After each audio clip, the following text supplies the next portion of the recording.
Cambodia has an ancient system of ruling that has lasted for over 1,000 years. From the late 19th century, this system was challenged by French colonialism. In a society in which people focus primarily on the family unit, concepts such as society, nation, pluralism, and democracy can often appear as abstractions. Cambodians also live with the deep awareness that not so long ago they almost lost their country. Their civil service and intellectuals had been decimated by the Khmer Rouge. Cambodia no longer had a currency, an education system, nor a functioning civil service.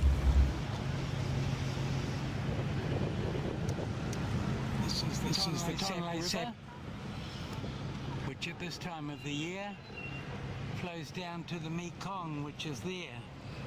In the past 2 decades, the country has turned itself around. If it continues to develop at its present rate, then we can expect Cambodia to become an upper middle-level economy by 2050. If it can do this within a context that preserves its traditions by nurturing and protecting its culture, people, and environment, then it will truly become a global success story. If you are finding this content interesting, then please subscribe to this YouTube channel. If you like the content, then also hit the like button, and please feel free to leave your comments. All feedback is welcome. Today, Cambodia has the youngest population in Southeast Asia. They are avid users of social media, increasingly well educated and open to the world. By 2040, those born at the turn of the century will have come to the fore of Cambodian society. But what sort of society will these young Cambodians inherit? In 2021, the present Cambodian Prime Minister Hun Sen announced his intention to remain in office for another decade. According to Al Jazeera, on December 23, 2021, Hun Sen is grooming his son Hun Mamet to replace him as Prime Minister when Hun Sen steps down. At present, it is unclear what form of governance Hun Mamet will choose to adopt if and when he comes to power. It seems likely, however, that present-day young Cambodians may want to participate in the processes of governance. What then are the issues that Cambodian policymakers will need to address over the next 2 decades? First of all, Cambodia will be subject to several global megatrends, including rapid urbanization, climate change and associated resource scarcity, a new multipolar structure of global power, population growth and demographic change, and technological development leading to forms of e-governance and monetary policy.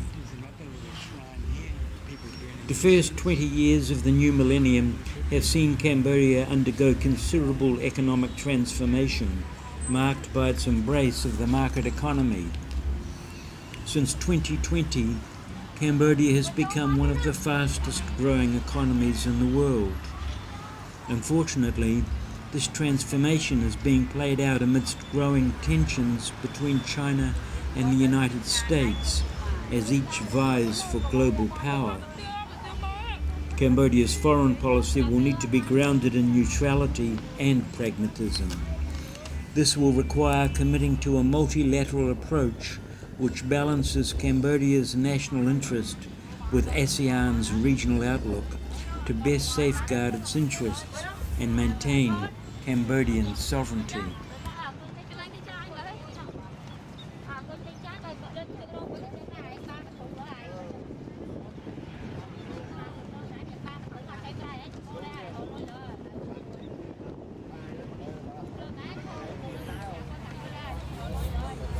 Migrant labour from Cambodia will continue to supplement the workforces of Thailand, Malaysia, South Korea and Japan. Vietnam will soon also become a destination for Cambodian migrant labour. On the other side of the coin, Cambodia will remain a popular destination for digital nomads. While urbanisation will continue to increase, it is likely that greater automation and the shift towards the digital services economy will see a prioritising of art, culture and nature.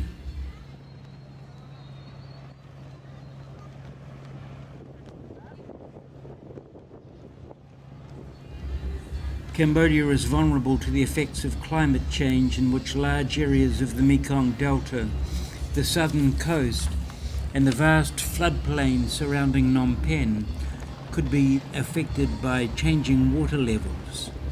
This, combined with the degradation of the Mekong and Tonle Sap river systems resulting from excessive dam building further up the Mekong in China, Thailand and Laos, which threatens to decimate fish stocks, reduce water flow and soil replenishment.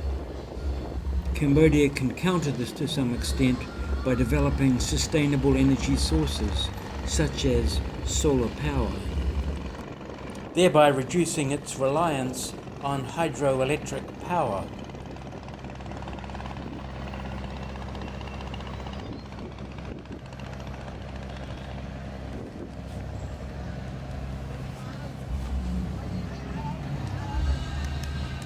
Concerns around climate change present Cambodia with the opportunity to increase its soft power by means of environmental diplomacy.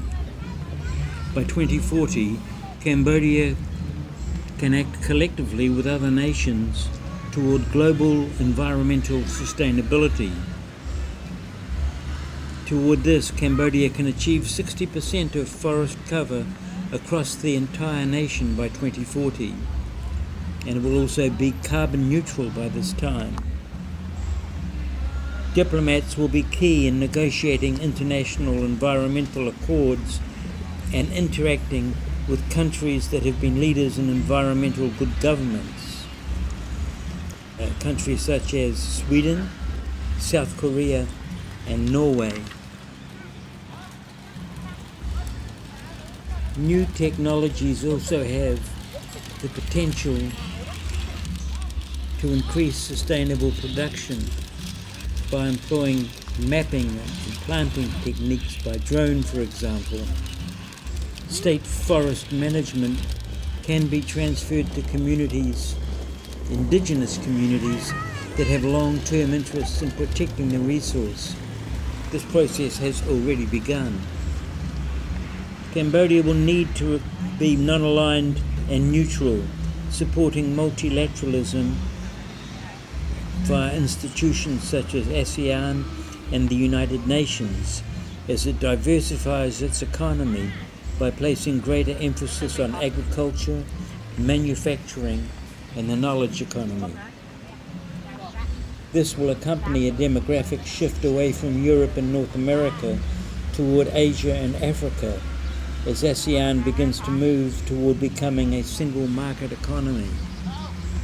In terms of foreign relations, India, Vietnam, and Indonesia will become increasingly important to Cambodia over the next 2 decades, and this will help to mitigate the bipolarity between China and the USA toward a more multipolar geopolitical environment.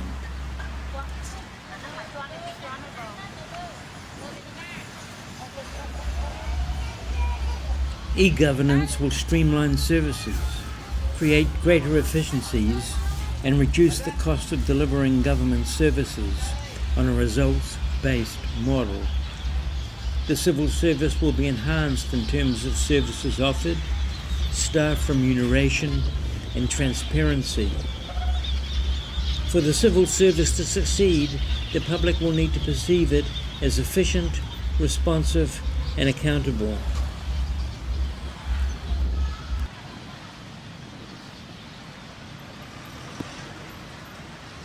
Over the 2 decades to 2040, Cambodia will gradually lessen its dependence on foreign aid and shift to other forms of investment.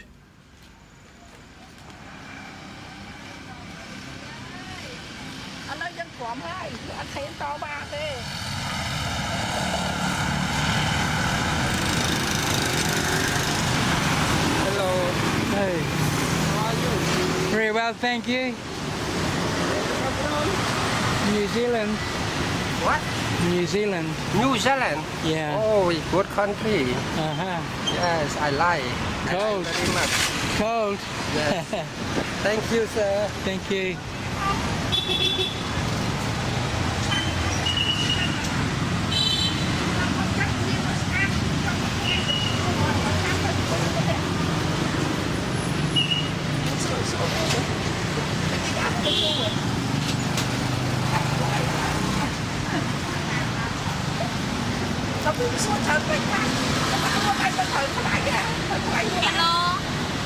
Hello. Just taking pictures.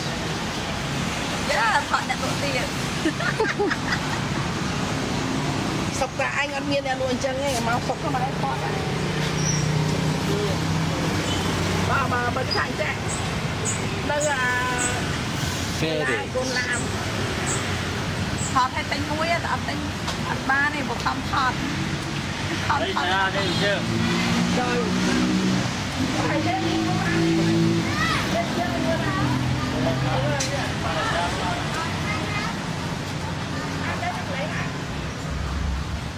Cambodia's environmental diplomacy will depend upon international cooperation,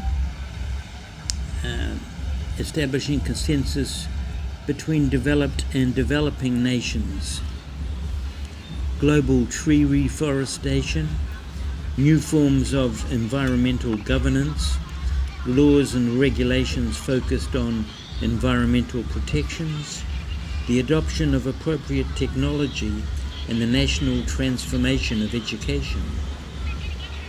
Cambodia needs to engage in collective action with all countries by means of proactive environmental diplomacy. The restoration of trees is an effective and pragmatic means of reversing climate change.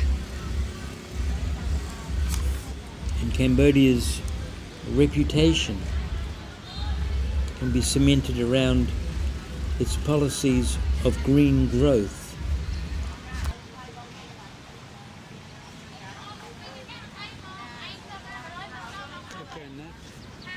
If you are finding this content interesting, then you may also like my related video, Cambodian Future, in which I discuss education, healthcare, tourism, welfare, and other developments in Cambodia over the next 2 decades.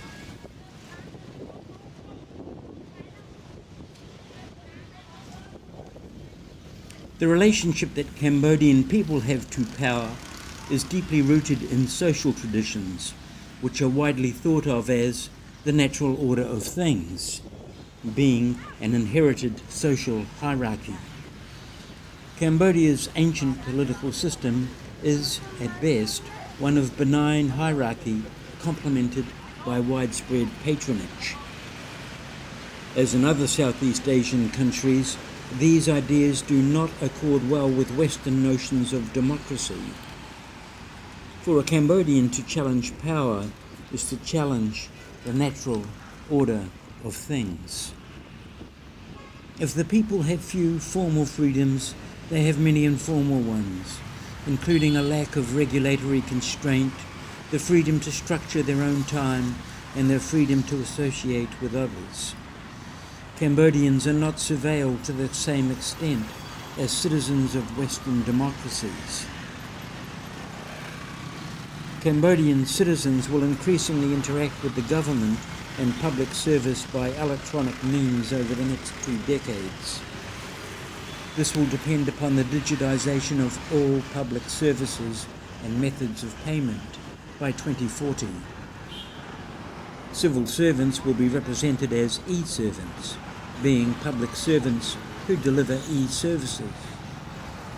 There may also be a shift toward meritocracy in Cambodia, accompanying the rollout of higher education, healthcare, waste management, and communication systems over the next 2 decades.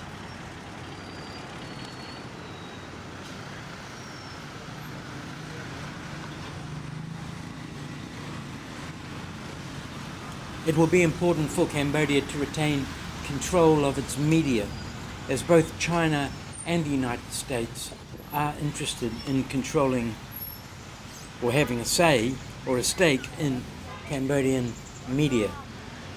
The USA may talk the talk of freedom and democracy, but what it really means when it talks about freedom is the terms of the American Chamber of Commerce to act with maximum freedom in their own interest. This would include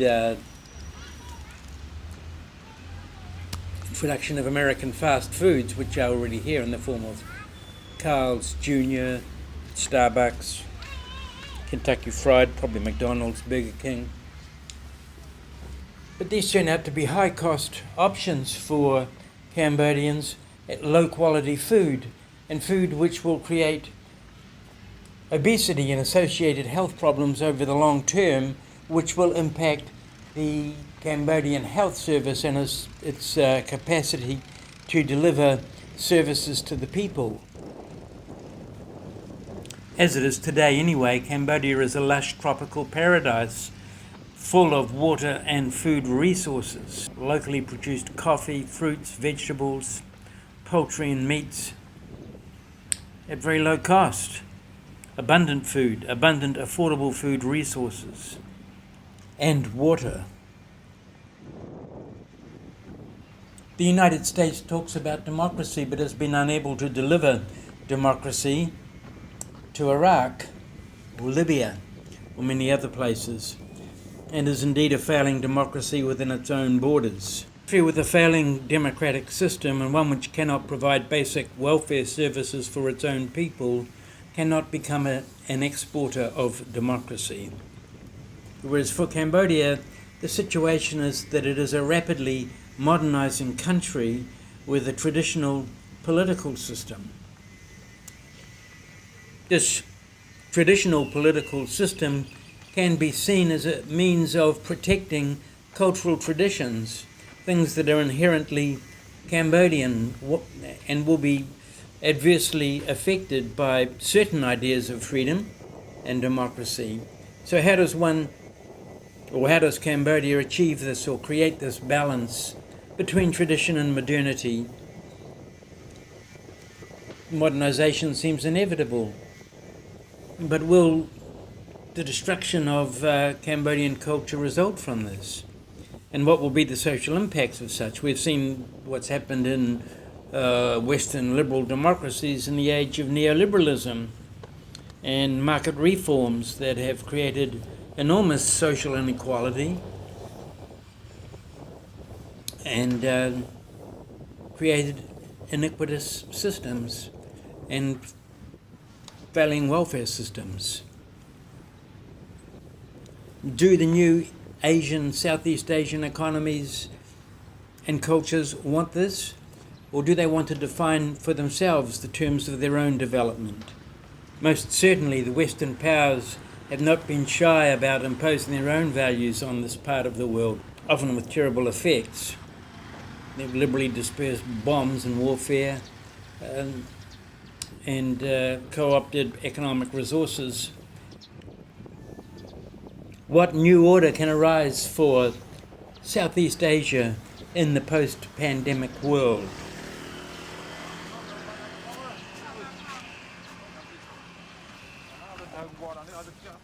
E-governance will streamline services, create greater efficiencies and reduce the cost of delivering government services on a results-based model. And the Cambodian civil service will be enhanced in terms of services offered, staff remuneration and transparency. Such governance that can meet the needs of its people within sustainable economic growth will help Cambodia achieve middle-income country status by 2040.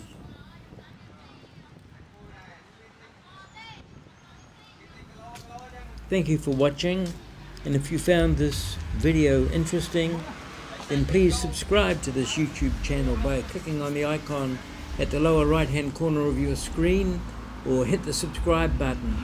And while you're at it, hit that like button too, and the notification bell. That will help me to produce more videos. So thanks again.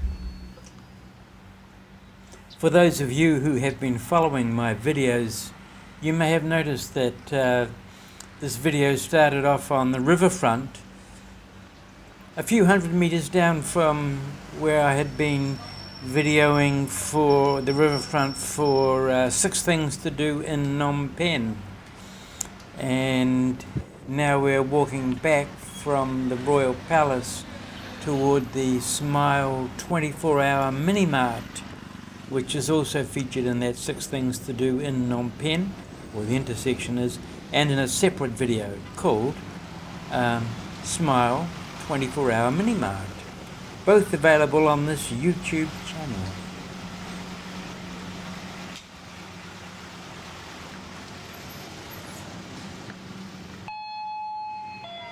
Yeah.